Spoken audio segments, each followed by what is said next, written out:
For nearly a whole week, the sun poured its golden light down on the secret garden. That's what Mary called it, her secret garden. She loved the name, and she loved the feeling, even more the feeling, that when those beautiful old walls closed around her, nobody in the whole world knew where she was. It was like being shut away from everything, tucked into a fairy tale. The few books she'd ever truly liked were fairy stories, and some of them had secret gardens in them. In those stories, people sometimes fell asleep for 100 years, which always sounded rather silly to Mary. She had no plans to fall asleep. In fact, she felt more awake with every single day that passed at 𝗦𝗧𝗏𝗏. She was actually starting to like being outside. The wind, which she used to hate, now felt like a friend. She could run faster and for longer than ever before, and she could even skip rope 100 times without stopping. I imagine the bulbs buried in the secret garden were quite astonished by all this activity. Mary cleared away the weeds and packed down earth around them, giving them all the breathing room they needed. And if they could have known, they were cheering up down there in the dark soil, starting to work tremendously hard. The sun could finally reach them and warm them up, and when the rain fell, it soaked right down to them. They were starting to feel very, very alive. Mary was a funny, determined little person, and now that she had something so interesting to be determined about, she was completely absorbed. She worked and dug and pulled up weeds with a steady focus, not getting tired but actually enjoying her work more with every passing hour. To her, it felt like a fascinating game. She found so many more of those pale green points sprouting up than she had ever hoped to see. They seemed to be popping up everywhere. Each day, she was certain she found new ones, some so tiny they barely peeked above the dirt. There were so many that she remembered what Martha had told her about snowdrops by the thousands and how bulbs spread and make new ones. These had been left all alone for 10 years. Maybe they had spread into thousands, just like the snowdrops. She wondered how long it would be before they revealed themselves as flowers. Sometimes she would just stop digging, stand up, and look around the garden, trying to imagine it. She'd declose her eyes and tried to picture what it would be like when it was completely covered with thousands and thousands of lovely things, all in bloom. It was a wonderful thought, a secret promise whispered between her and the sleeping garden. Thanks for listening. If you enjoyed this little escape, don't forget to like and subscribe for more stories. That week of sunshine was a turning point for Mary. She found herself growing closer to old Ben Weatherstaff, the gardener. She had a funny way of surprising him, just appearing beside him as if she'd sprung straight from the earth. Honestly, she was just afraid he'd pack up his tools and leave if he saw her coming, so she learned to move very, very quietly. But Ben didn't seem to mind her company as much as he did at first. Maybe, just maybe, he was a little flattered that she wanted to hang around an old man like him. Plus, she was a lot more polite now. He didn't know that when she first arrived, she spoke to him like she would to a servant back in India, not realizing that a grumpy, stubborn old Yorkshireman wasn't used to bowing and taking orders.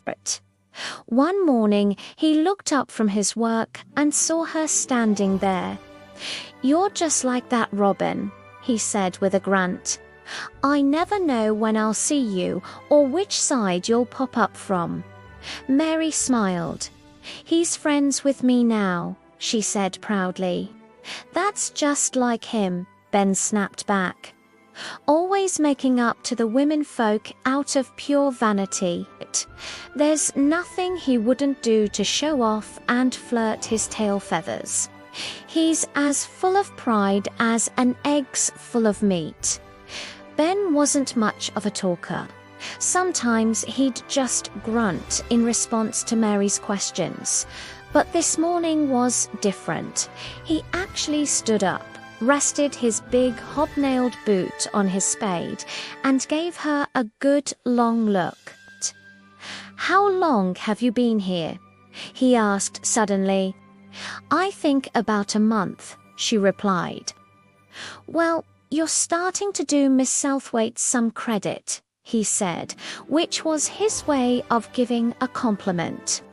"You're a bit fatter than you were, and not quite so yellow.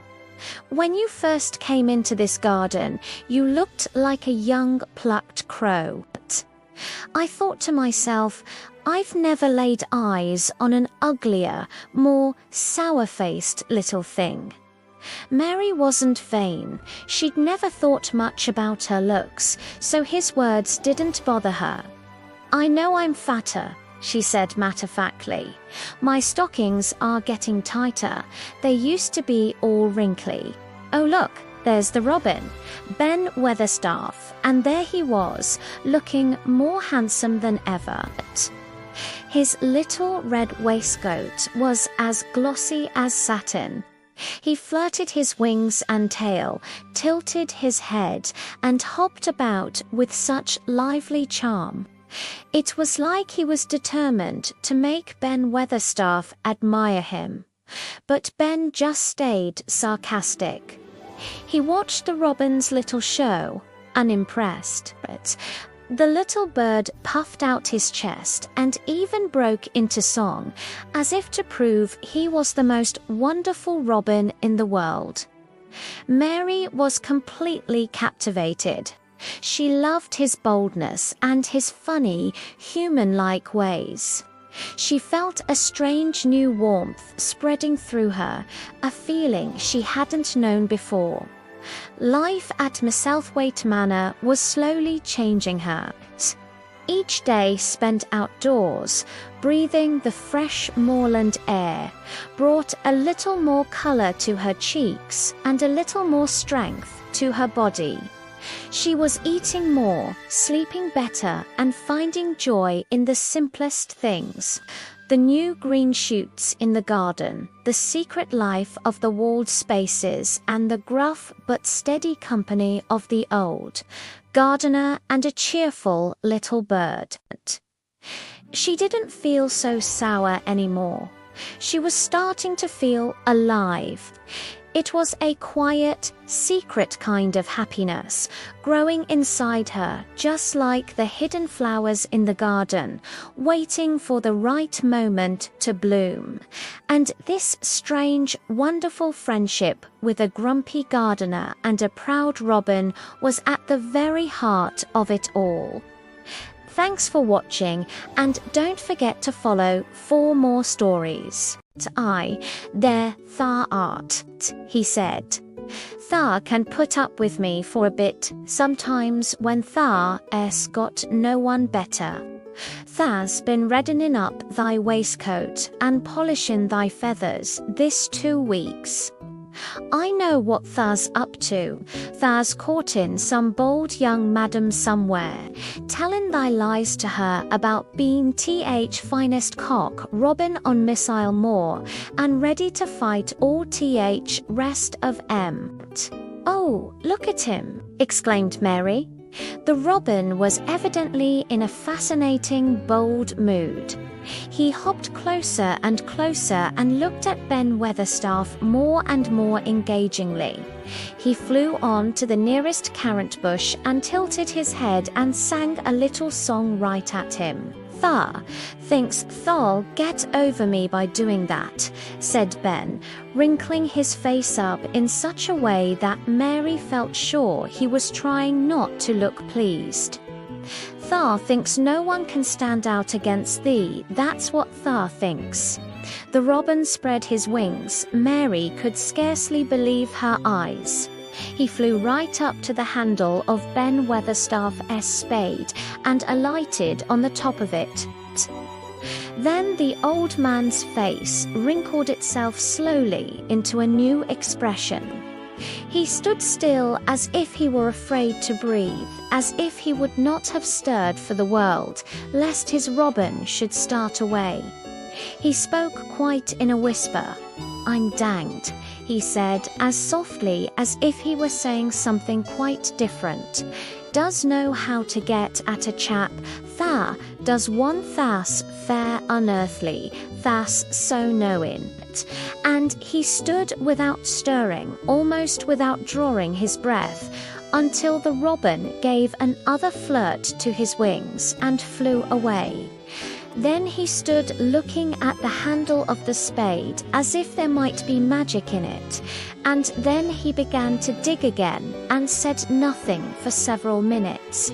But because he kept breaking into a slow grin now and then, Mary was not afraid to talk to him. "Have you a garden of your own?" she asked. "No, I'm bookholder and lodge with Martin at th Gate." "If you had one," said Mary, "what would you plant?" "Cabbages and taters and onions." "But if you wanted to make a flower garden," persisted Mary, "what would you plant?" "Bulbs and sweet-smelling things, roses." But mostly Mary's face lighted up. "Do you like roses?" she said. 𝗏𝗏𝗏𝗏 rooted up a weed and threw it aside before he answered, "Well, yes, I do. I was learned that by a young lady I was gardener to. She had a lot in a place she was fond of, and she loved 'em like they was children or robins. I've seen her bend over and kiss 'em." He dragged out another weed and scowled at it. "That were as much as 10 years ago." "Where is she now?" asked Mary. "Much interested heaven," he answered, and drove his spade deep into the soil, according to what Parson says. "What happened to the roses?" Mary asked again, more interested than ever. "They was left to themselves." Mary was becoming quite excited. "Did they quite die? Do roses quite die when they are left to themselves?" she ventured. "Well, I'd got to like 'em, reluctantly. And I liked her and she liked 'em." 𝗏𝗏𝗏𝗏 admitted once or twice a year I'd go and work at 'em a bit prune 'em and dig about THT roots. They run wild, but they was in rich soiler, so some of 'em lived, when they have no leaves and look grey and brown and dry. "How can you tell whether they are dead or alive?" inquired Mary. "Wait till TH spring gets at 'em. Wait till TH sun shines on TH rain, and TH rain falls on TH sunshine, and then tha'll find out how." Cried Mary, forgetting to be careful. "Look along TH twigs and branches, and if 𝗓 sees a bit of a brown lump swelling here and there, watch it after TH warm rain and see what happens." He stopped suddenly and looked curiously at her. "Why does FA care so much about roses and such, all of a sudden?" he demanded. Mistress Mary felt her face grow red. She was almost afraid to answer. I want to play that I have a garden of my own," she stammered. There is nothing for me to do. I have nothing and no one." "Well," said 𝗏𝗏𝗏𝗏𝗏 slowly, as he watched her, "that's true. hasn't he said it in such an odd way that Mary wondered if he was actually a little sorry for her. She had never felt sorry for herself. She had only felt tired and cross because she disliked people and things so much. But now the world seemed to be changing and getting nicer. If no one found out about the secret garden, she should enjoy herself always. She stayed with him for 10 or 15 minutes longer and asked him as many questions as she dared. He answered every one of them in his queer grunting way, and he did not seem really cross and did not pick up his spade and leave her. He said something about roses just as she was going away, and it reminded her of the ones he had said he had been fond of. "Do you go and see those other roses now?" she asked. "Not been this year. My rheumatics has made me too stiff in th joints." He said it in his grumbling voice. And then quite suddenly he seemed to get angry with her, though she did not see why he should. "Now look here," he said sharply. "Don't thou ask so many questions. 𝗓𝗏 worst wench for asking questions I've ever come across. Get thee gone and play thee. I've done token for today." One, and he said it so crossly that she knew there was not the least use in staying another minute. She went skipping slowly down the outside walk, thinking him over, and saying to herself that, queer as it was, here was another person whom she liked in spite of his crossness. She liked old Ben Weatherstaff. Yes, she did like him. She always wanted to try to make him talk to her. Also, she began to believe that he knew everything in the world about flowers. There was a laurel-hedged walk which curved round the secret garden and ended at a gate which opened into a wood in the park. She thought she would skip round this walk and look into the wood and see if there were any rabbits hopping about. She enjoyed the skipping very much, and when she reached the little gate, she opened it and went through it, because she heard a low, peculiar whistling sound and wanted to find out what it was. It was a very strange thing indeed. She quite caught her breath as she stopped to look at it. A boy was sitting under a tree with his back against it, playing on a rough wooden pipe. He was a funny-looking boy, about 12. He looked very clean, and his nose turned up, and his cheeks were as red as poppies, and never had Mistress Mary seen such round and such blue eyes in any boy's face. And on the trunk of the tree he leaned against, a brown squirrel was clinging and watching him. And from behind a bush nearby, a cock pheasant was delicately stretching his neck to peep out, and quite near him were 2 rabbits sitting up and sniffing with tremulous noses, and actually it appeared as if they were all drawing near to watch him and listen to the strange, low little call his pipe seemed to make. When he saw Mary, he held up his hand and spoke to her in a voice almost as low as, and rather like his piping. "Don't tha move," he said. "It'd fly to earn." Mary remained motionless. He stopped playing his pipe and began to rise from the ground. He moved so slowly that it scarcely seemed as though he were moving at all. But at last he stood on his feet, and then the squirrel scampered back up into the branches of his tree. The pheasant withdrew his head, and the rabbits dropped on all fours and began to hop away, though not at all as if they were frightened. "I'm Dickon," the boy said. "I know that, Miss Mary. Then Mary realized that somehow she'd known at first that he was Dickon.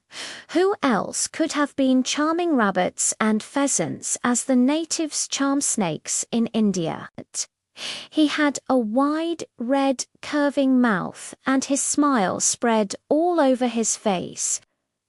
I got up slow, he explained, because if 𝗓* makes a quick move, it startles a body, as to move gentle Anne, speak low when wild things is about. Well, he did not speak to her as if they had never seen each other before, but as if he knew her. Quite Mary knew nothing about boys, and she spoke to him a little stiffly because she felt rather shy. "Did you get Martha's letter?" she asked. He nodded his curly, rust-colored head. "That's why I come."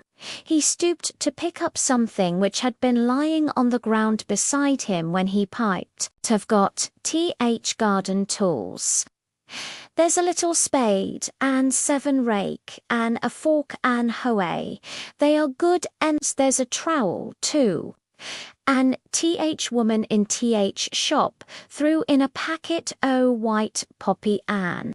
1 o' blue larkspur when I bought other seeds.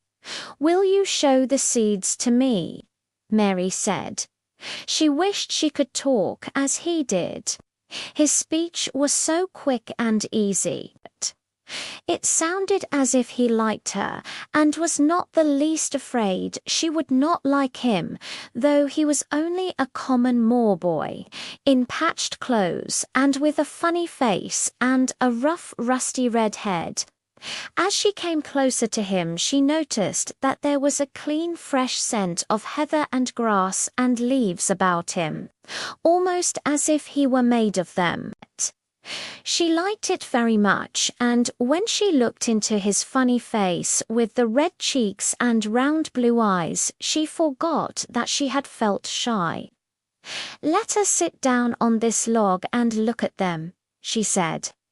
They sat down, and he took a clumsy little brown paper package out of his coat pocket. He untied the string, and inside there were ever so many neater and smaller packages with a picture of a flower on each one. "There's a lot o' mignonette and poppies." Mignonette's sweetest smelling thing as grows, and it'll grow wherever you cast it, same as poppies will. Them ass'll come up and bloom if you just whistle to 'em. Them's nicest of all. He stopped and turned his head quickly, his poppy-cheeked face lighting up. "Where's that robin as is callin' us?" he said. The chirp came from a thick holly bush, bright with scarlet berries, and Mary thought she knew whose it was. Is it really calling us?" she asked. "Aye," said Dickon, as if it was the most natural thing in the world. "He's callin' someone he's friends with. That's same as sayin', 'Here I am. Look at me. I wants a bit of a chat.' There he is in the bush." "Whose is he?" "He's Ben Weatherstaff's, but I think he knows me a little," answered Mary. "Aye, he knows thee," said Dickon in his low voice again. "An' he likes thee. He's took thee on. He'll tell me all about thee in a minute." He moved quite close to the bush with the slow movement Mary had noticed before, and then he made a sound almost like the robin's own twitter. The robin listened a few seconds, intently, and then answered quite as if he were replying to question. "Aye, he's a friend o' yours," chuckled Dickon. "Do you think he is?" cried Mary eagerly. She did so want to know. "Do you think he really likes me? He wouldn't come near thee if he didn't," and sweared Dickon. "Birds is rare choosers, and a robin can flout a body worse than a man. See, he's making up to thee now. Cannot tha see a chap? He's sayin' thee, and it really seemed as if it must be true.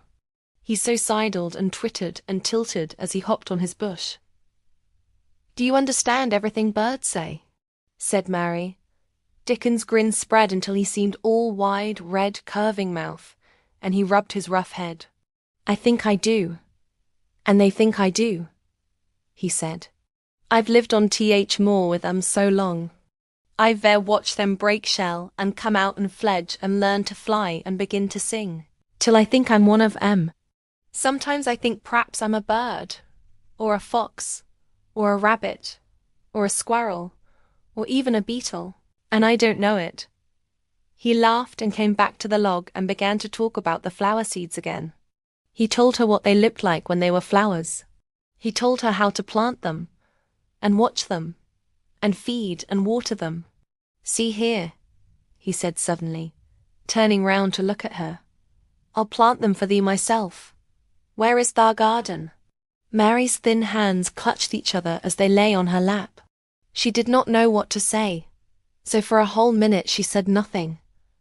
She had never thought of this. She felt miserable, and she felt as if she went red and then pale. Tha's got a bit o' garden, hasn't tha? Dickon said.